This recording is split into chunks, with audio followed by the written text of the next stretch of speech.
selamat kembali di podcast Warga FM di program Ngobras. Ngobrol santuy. Kali ini kita akan membahas mengenai salah satu lembaga yang ada di Desa Cibiruwetan ini, yaitu BPD, Badan Permusyawaratan Desa. Kali ini sudah ada di samping saya ini sebagai Wakil Ketua BPD, yaitu Feby Setia Primahadian. Halo Pak. Halo Teh Gita, apa kabar? Oke. Izin saya buka masker ya. Silahkan Bapak. Iya. Gimana Teh Gita? Gimana nih Pak kabarnya? Alhamdulillah, saya di hari yang ke-10 ya sekarang ya. Iya betul. Alhamdulillah, biasanya agak dikhawatirkan kalau tahun kemarin lemes ya. Kalau sekarang mah strong sekarang. Aduh, strong gitu ya. Alhamdulillah. Alhamdulillah. Oke, kali ini Pak, sebenarnya kita hari ini mau ngebahas tentang BPD nih Pak. Iya. Kira-kira BPD itu apa, terus mengenai program kerja dan segalanya.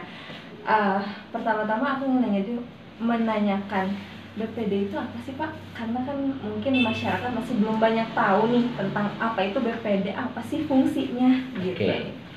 Baik, secara sederhana BPD itu adalah Badan Permusyawaratan Desa, di mana BPD ini adalah lembaga keterwakilan masyarakat untuk atau yang ditempatkan di pemerintahan desa. Di BPD kami berangkat dari keterwakilan dusun masing-masing, berjumlah total 9 orang, dan program-program BPD secara tugas pokok dan fungsinya adalah menggali, menampung, dan menyalurkan aspirasi masyarakat. Kata lain, secara sampel atau mungkin ibarat, kalau seandainya di pemerintahan pusat ada eksekutif, ada legislatif, begitupun di desa. Kami BPD adalah badan legislatif dan pemerintah desa adalah badan eksekutif. Gitu. Oke. Di sini Pak, di Desa Cibiruwetan ini siapa saja sih jajaran-jajaran pengurus BPD ini gitu? Mungkin masih banyak masyarakat di Desa Cibiruwetan itu yang kebingungan gitu ketika ingin menyampaikan aspirasinya, sama siapa sih? Oke. Gitu. Baik, sekaligus hari ini saya mewakili ketua BPD adalah Bapak Andri Kurniawan ST. Beliau adalah keterwakilan dari Dusun 5. Kemudian struktur pimpinan itu ada 3 ya, ada ketua, ada wakil, ada sekretaris. Dan saya pada dekade saat ini dimandatkan oleh teman-teman menjadi wakil BPD, di mana saya berangkat dari keterwakilan wilayah dari Dusun 4. Kemudian untuk sekretarisnya adalah rekan kami namanya Bapak Hamid. Beliau berangkat dari keterwakilan wilayah Dusun 1. Kemudian ke bawahnya kami memiliki 2 bidang, yaitu bidang pemerintahan dan bidang pemberdayaan. Di mana bidang pemerintahan, ketua bidangnya adalah Bapak Dadang Lutfi Fakih. Beliau adalah keterwakilan dari dusun atau wilayah Dusun 5. Anggotanya ada Bu Yanti dan juga Pak Budi ya. Pak Adin ya, beliau timnya. Kemudian kedua orang ini adalah keterwakilan wilayah juga sama dari Dusun 2 dan dari Dusun 3. Dan untuk pemberdayaan, ketua bidangnya saat ini masih Pak Budi Jatmika, di mana timnya ada Bu Teti dari perwakilan Dusun 3 dan Pak Sepulo, beliau dari Dusun 2. Nah, mereka ini dalam konteks atau kami ini dalam konteks ber-BPD secara struktur tidak berbentuk hierarki, artinya terkomandoi tidak, tapi kami adalah kolektif kolegial. Jadi kolektif kolegial itu semua adalah sama-sama BPD, semua adalah sama-sama pimpinan. Contoh hal ketika kita sedang melaksanakan musyawarah desa, tidak harus ketua yang memimpin, bisa saja anggota yang memimpin, dan beliau memang sah dinyatakan menjadi ketua sidang. Begitupun dari keterwakilan wilayah, tidak sebatas ibarat saya keterwakilan wilayah dari Dusun 4. Saya ngurusin Dusun 4 toh, tidak. Kita memang juga berkolaborasi dengan satu sama lain. Kalaupun memang tadi pertanyaan, struktur yang satu lagi adalah ada keterwakilan perempuan, yaitu Bu Yanti. Nah, keterwakilan perempuan ini berangkat dari wakil dari para perempuan. Memang secara amanah beliau berangkat membawa aspirasi tentang keperempuanan. Tetapi pada konteks di BPD, seperti tadi halnya saya sampaikan bahwa BPD itu kolektif kolegial gitu. Jadi tidak mesti urusan perempuan harus sama Bu Yanti, tidak juga. Bisa saja saya atau teman yang lain memang di wilayah itu kita mengurus perempuan bisa, ataupun sebaliknya tadi. Ketika kita berbicara masalah kemana aspirasi itu harus disalurkan, nah BPD di masa kepemimpinan Pak Andri, alhamdulillah kita memiliki agenda rutin, yaitu agenda pertemuan rutin mingguan dan juga agenda bulanan. Di mana mingguan ini setiap malam Kamis kita senantiasa bertemu di kantor BPD. Kemudian juga hari Sabtu itu memang tentatif kita sesuaikan karena anggota BPD sebagian besar mereka adalah pekerja atau memiliki pekerjaan. Nah, aspirasi itu disampaikan kemana? Bisa ke kantor BPD bisa, atau ke hotline komunikasi melalui WhatsApp yang memang kita pada saat event-event atau pertemuan penggalian aspirasi sebelumnya sudah dibagikan, atau bahkan menitipkan informasi itu melalui RT dan RW. Informasi itu pun sah-sah saja untuk disampaikan dan kemudian bisa diteruskan ke BPD. Saya rasa begitu. Oke, begitu. Nah, kira-kira nih Pak, kalau misalkan BPD itu sebenarnya berapa lama sih mempunyai waktu jabatannya gitu? Masa kerjanya ya? Iya. Oke. BPD masa kerjanya adalah 5 tahun, tetapi dalam prakteknya BPD lebih awal dari kepala desa. Contoh gini, saya waktu kemarin masuk adalah di 1 tahun terakhir masa pemerintahan Pamantan, Bapak Kades Aep. Nah, kemudian di tahun kedua baru Kades baru itu Pak Hadian masuk. Nah, kami pun nanti akan selesai masa bakti kami adalah sisa 1 tahun pemerintah kepala desa Pak Hadian. Kami sudah akan selesai dan nanti akan masuk BPD baru di masa bakti 1 tahun terakhir masa baktinya Pak Kades Hadian. Jadi BPD itu secara total masa baktinya 5 tahun, tetapi berangkatnya tidak bersama-sama dengan pemerintah desa. Oke, saya ingin bertanya, kira-kira kenapa sih harus berbeda gitu? Kayak tadi berangkatnya tuh nggak beriringan ketika pergantian kepala desanya gitu. Oke, nah ini memang regulasi dari pusatnya seperti itu. Dalam konteks BPD ketika berangkat, karena BPD adalah legislatif, jadi konteks BPD tidak ada komando atau garis dari pemerintah desa, tapi kami itu kalau ibarat sederhananya ibarat suami dan istri. Memang kalau dibandingkan berarti suami istri harus bareng-bareng, nggak juga. Dalam berlembaga kita justru lahir lebih awal ibaratnya dalam pemerintahan masa bakti, tetapi konteksnya tidak diukur oleh oh ini zaman Pak Anu, ini zaman, tidak juga. Kepala desa melekat, begitupun BPD melekat, dia hadir, dia lahir di pemerintah desa, tidak ada istilah oh saya zaman dulu, zaman itu tidak. Itu saya tadi jelaskan hanya prosesnya saja. Jadi konteks BPD itu sama beriringan, melekat, tidak ada BPD lama, BPD baru, yang adalah pemerintahan tidak boleh terjadi kekosongan. Sehingga kata lain bahwa BPD juga ada fungsi, salah satu tugasnya adalah memilih kepala desa. Nah, itu tugas BPD. Sehingga logikanya kalau BPD-nya selesai, kepala desanya selesai, siapa yang memilih? Siapa yang ngatur pemilihan? Itu tidak. Iya, betul. Nah, sehingga regulasi itu memang sudah disetting sistemnya seperti itu. Jadi BPD baru itu atau BPD yang baru masuk ke pemerintah desa, dia sudah punya tugas besar, yaitu mempersiapkan proses pemilihan kepala desa. Gitu. Berarti dari kepala desa yang dicalonkan ataupun yang mencalonkan itu melalui seleksi dari BPD juga ya Pak? Ya, prosesnya sebenarnya mekanismenya ada panitia pemilihan kepala desa. Tetapi yang membentuk kepanitiaan itu adalah BPD. Jadi BPD tidak menjadi panitia mengatur itu seperti KPU, tidak. Itu ada bagiannya. Tetapi yang membuat kepanitiaan itu adalah BPD, bukan pemerintah desa. Gitu. Oke, baik. Terus saya ingin bertanya, kenapa sih harus ada BPD gitu? Ya. Apa pentingnya BPD untuk pemerintahan terutama di desa ini? Terhadap pemerintah desa. Baik, kalau melihat seberapa penting mungkin saya izin kita lebih dalam perspektif pribadi saya dulu ya. Nah, kalau masalah sistemnya ini sudah jelas, orang yang membuat sistem dari Permendagri-nya gitu kan, dari pemerintah pusat, jelas ini sebuah sistem yang luar biasa. Nah, ketika penting, kalau saya sebetulnya sekarang memahami, menyadari, dan bersyukur saya hidup di desa. Berbeda dengan saya hidup di satu kota atau kelurahan. Kenapa saya bersyukur? BPD di desa itu karena secara marwah, desa itu adalah sebuah pemerintahan yang memang memiliki sebuah kewenangan tersendiri sesuai dengan kultur kearifannya.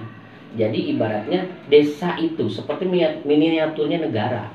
Nah, ada lubang untuk aspirasi yaitu BPD, ada lubang untuk keterwakilan yaitu BPD. Kemudian ada konteks pertanggungjawaban terhadap masyarakat, tidak sebatas pemerintah desa sendiri. Desa punya gagasan, punya visi misi pemerintah desa, BPD tidak punya misi. Misi BPD tidak boleh, tetapi kita mendukung visi misi pemerintah desa. Nah, kami hadir di pemerintah desa ini, kami tentu sebagai keterwakilan masyarakat, tetapi tidak serta-merta segala sesuatu hal kita mengambil keputusan sendiri. Tentu kami pun selalu menampung, menggali tadi itu, menyalurkan berangkat dari masyarakat dan kita menyampaikan gagasan masyarakat. Nah, itulah secara tadi pertanyaan dari kita penting, sangat penting. Kalau saya bilang secara perspektif saya bersyukur banget ya kita itu. Sekalipun kelak saya tidak menjadi anggota BPD itu bukan menjadi pilihan, tetapi saya bersyukur hidup berdesa karena berdesa itu luar biasa indahnya dan kita memiliki sebuah kebebasan, sebuah ide gagasan bagi mereka yang kreatif, bagi mereka yang memang ingin menuangkan sebuah pengabdian terhadap negara. Salah satunya desa adalah pilihan. Mungkin itu yang bisa saya gambarkan ya gitu ya. Oke, berarti lebih ini ya Pak, lebih bukan bebas sih, lebih tepatnya tuh leluasa leluasa mengeluarkan segala kreativitas ya, yang dipunya oleh sumber dayanya ya Pak ya. Betul sekali. Oke. Kemudian gimana sih Pak BPD itu bekerja dan menjalankan program-programnya gitu yang sudah dicanangkan? Baik, BPD tadi kembali kepada tugas dan fungsinya adalah menggali, menampung dan menyalurkan aspirasi masyarakat. Di tahun 2021 dan menjadi agenda 2020 dan menjadi agenda 2021 evaluasi dan agenda penambahan, kami melakukan penampungan atau penggalian aspirasi itu melalui rapat dengar pendapat. Kita RDP ya, kita melakukan RDP, kita mengundang RDP dari para lembaga yang ada di pemerintah desa dengan LPM, dengan PKK, Puskesos dan seterusnya, termasuk juga dengan BUMDes, Badan Usaha Milik Desa. Kita rapat dengar pendapat. Kemudian juga kita terjun ke lapangan, yaitu melakukan rapat dengar pendapat, langsung kita mendengar dari dusun-dusun, di mana dusun-dusun mulai kepala dusunnya mengundang para RT dan RW dan juga para tokoh masyarakat. Nah, 2020 kita lakukan dan itu betul-betul sangat efektif, di mana aspirasi yang sudah kita gali, kemudian kita susun, kita tuangkan dalam sebuah notulensi dan kita sampaikan kepada pemerintah desa. Nah, itulah tugas kita. Nah, setelah disampaikan, kita harus meminta ke pemerintah desa melalui kepala desa, beliau menanggapi dari apa usul itu, gitu kan? Nah, konteks usul itulah nanti akan kita sama-sama dengan pemerintah desa sesuaikan kapan ini bisa kita realisasikan. Nah, merealisasikan konteks dalam usulan tentu tidak berarti hari ini saya usul besok dilaksanakan, tentu tidak. Kenapa? Karena pemerintah desa juga sudah memiliki rencana jangka panjang dan jangka pendeknya. Nah, di dalam rencana jangka panjangnya RPJM desa itu pun harus memang terkait kesesuaian dengan RPJMD daerah, itu kabupaten. Nah, pemerintah desa, kepala desa memiliki visi dan misi, gitu ya. Nah, visi misi ini dituangkan dalam sebuah rule arah kebijakan pemerintah desa. Tahun ini pemerintah desa mau bikin apa nih? Itu sudah harus tertuangkan sampai ke tahun nanti, tahun akhir, tahun kelima. Nah, usul yang tadi kita akan sesuaikan bersama-sama dengan pemerintah desa, merumuskan melalui musyawarah BPD dengan desa. Nah, setelah musyawarah itu dilakukan, kemudian tertuang dan dari pemerintah desa akan masuk kepada rencana kerja pemerintah desa. Nah, rencana APBD juga akan masuk, sumber dananya ini konteks ini dari kebutuhan ini dari desa, kebutuhan ini dari PAD dan seterusnya. Nah, itulah pekerjaan-pekerjaan kami BPD dengan pemerintah desa yang memang bisa dibilang kita pekerjaannya rutin, bisa ya bisa tidak. Nah, kita pekerjaannya santai juga tidak, gitu kan. Nah, apalagi saya sampaikan kenapa bisa dikatakan rutin ya tidak. BPD ini bukan pekerjaan. BPD adalah sebuah pengabdian. Tetapi kita memiliki amanah juga, tanggung jawab. Toh kita menerima biaya operasional dari negara. Tentu jangan punya asumsi BPD mah yang penting ada, tidak bisa. BPD itu memiliki sebuah tanggung jawab yang luar biasa. Apalagi dalam peraturannya kita mengikuti alur mekanismenya adalah berdasarkan Permen 1110 Permendagrinya.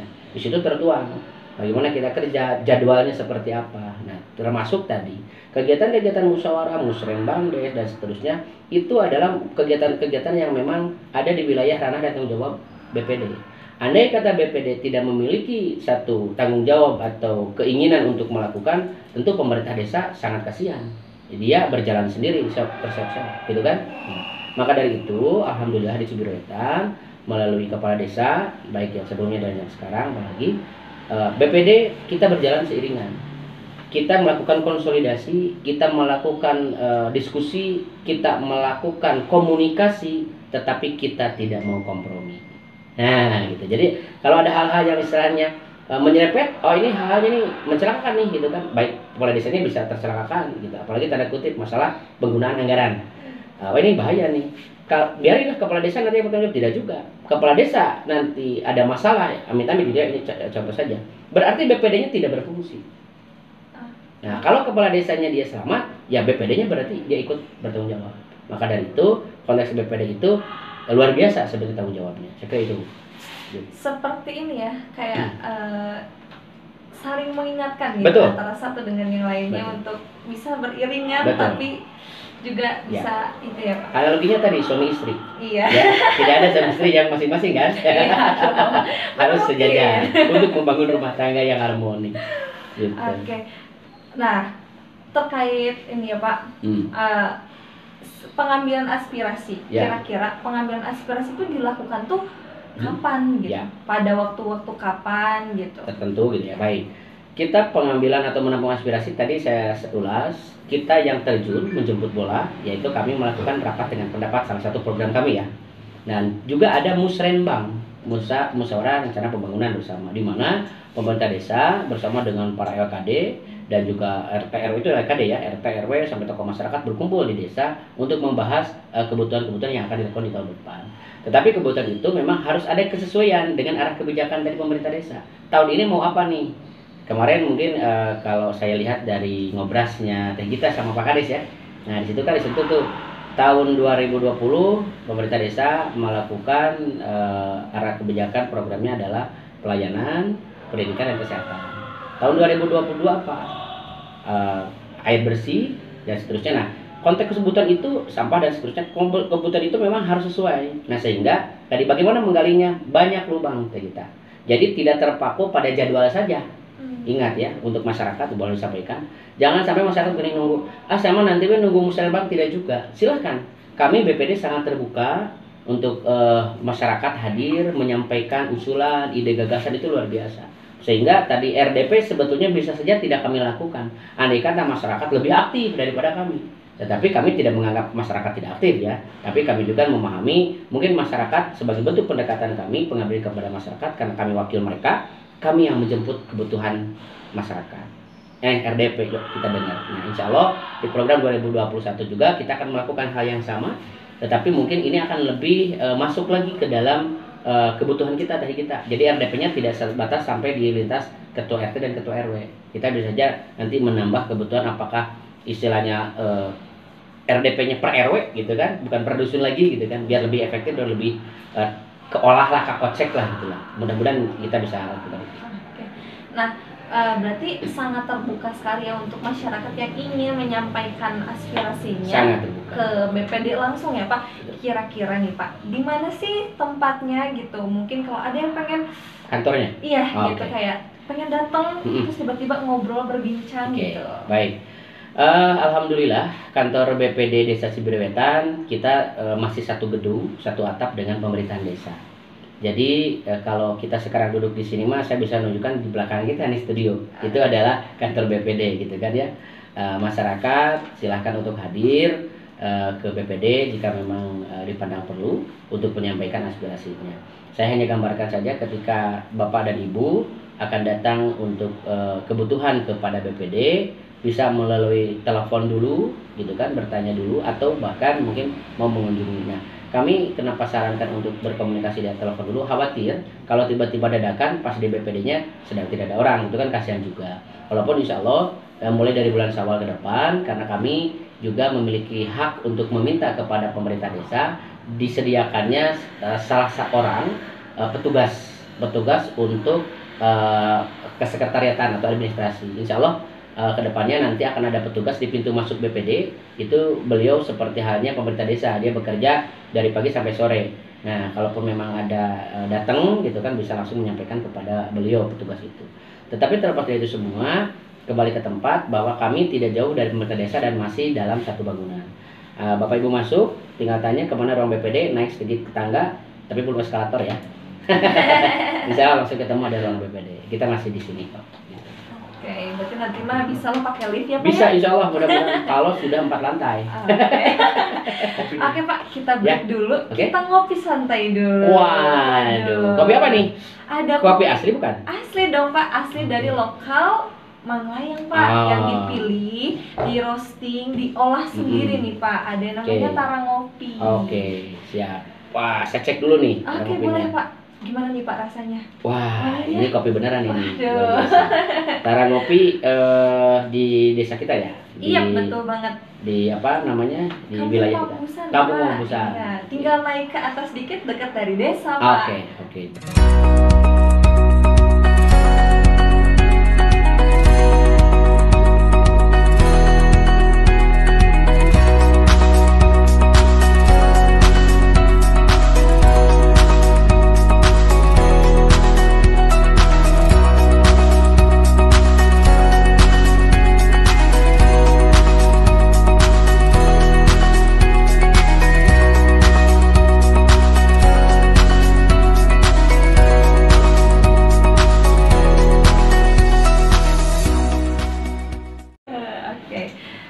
Nah, kita balik lagi nih Pak ke topiknya.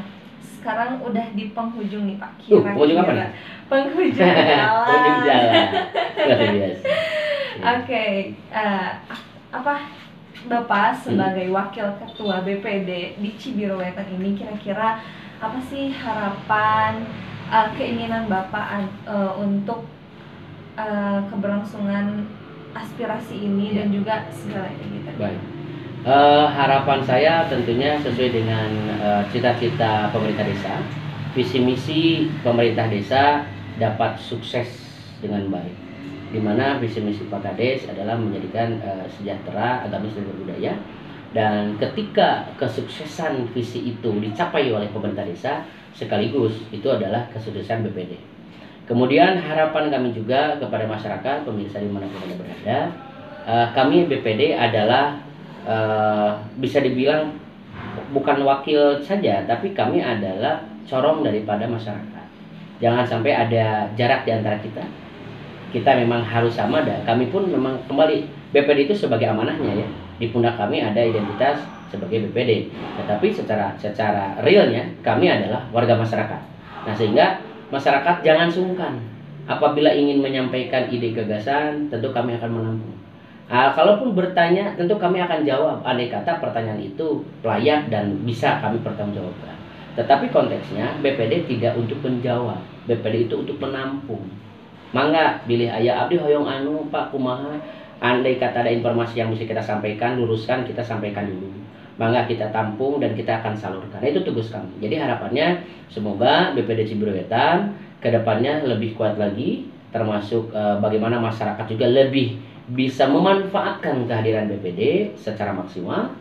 Dan juga kami di BPD juga tentu berharap apa yang terjadi di masyarakat, apa yang kami lakukan menjadi semangat kita dalam membangun soliditas dalam ber-BPD itu sendiri.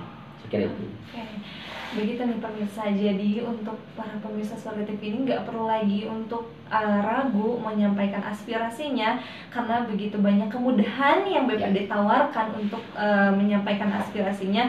Semoga dengan aspirasi-aspirasi yang diberikan oleh pemirsa itu dapat membangun Cibiruetan menjadi lebih baik, membangun kehidupan dari rakyat Cibiruetan ini menjadi lebih baik lagi. Dan saya boleh izin? Saya mau cicipin dulu kopinya. Waduh. Khawatirnya saya tadi bilang saya minum kopi, tapi tiba-tiba tidak dilihat sama pemirsa. Apalagi sama yang ngasih nih tadi kopi ya. Iya dong Pak. Ditambah dulu teh kita. Nggak kopi teh kita. Mangga. Bismillahirrahmanirrahim. Bagaimana Pak? Pedo luar biasa. Pedo luar biasa. Sepertinya akan ketagihan gitu. Wah, ini luar biasa. Kalau istilah saya, kalau di kampung saya ya, bukan di Cibiruetan yang dulu kampung daerah saya, ada istilah ini pedo. Pedo itu sebuah ungkapan rasa nikmat, enak, lezat yang tidak bisa lagi diuraikan dengan hanya cukup satu kata. Pedok sudah lah. Sudah terbaik ya Mas. Sudah ya? terbaik udah itu. Luar biasa. Jadi nih buat dulu juga yang mau Ya. ngopi, yang mau gimana nggak usah jauh-jauh Ya, Pak. betul. Kita berdayakan Betul. pengusaha lokal di Betul. Jawa di Desa Cibiruetan ini dong buat mendukung Ada istilah lain katanya kayak kita, kalau saya boleh usul nanti ke siapa Tara Ngopi juga ya. Tadi kita kan dorong jangan, tidak usah repot-repot harus datang ke kota besar gitu untuk ngopi. Jadi di Cibiruetan ini saya pikir luar biasa nikmatnya. Saya bisa boleh izin memberikan sebuah apa namanya jargon ya. asik Ini ya, kopi Bang. tuh harga rakyat rasa ningrat. Waduh. Luar biasa. Harga rakyat rasa Rasa ningrat ningrat. gitu Iya ya. dong. Waduh. Kayaknya tuh ada darah-darah biru yang mengalir. Ada di Cibiru deh Ida. Betul sekali. Iya. Oke, terima kasih nih buat Siap. Pak Ferdi yang Siap. sudah bersedia hadir dan ngobrol-ngobrol santai bareng saya. Sami-sami dan kita Oke, sampai jumpa nih untuk pemirsa di siaran Ngobras di lain hari. Terima kasih atas perhatiannya. Jangan lupa untuk like, subscribe, dan share ke seluruh media sosial pemirsa yang punya. Saya Anggita Sherly pamit undur diri. Wassalamualaikum warahmatullahi wabarakatuh. Waalaikumsalam.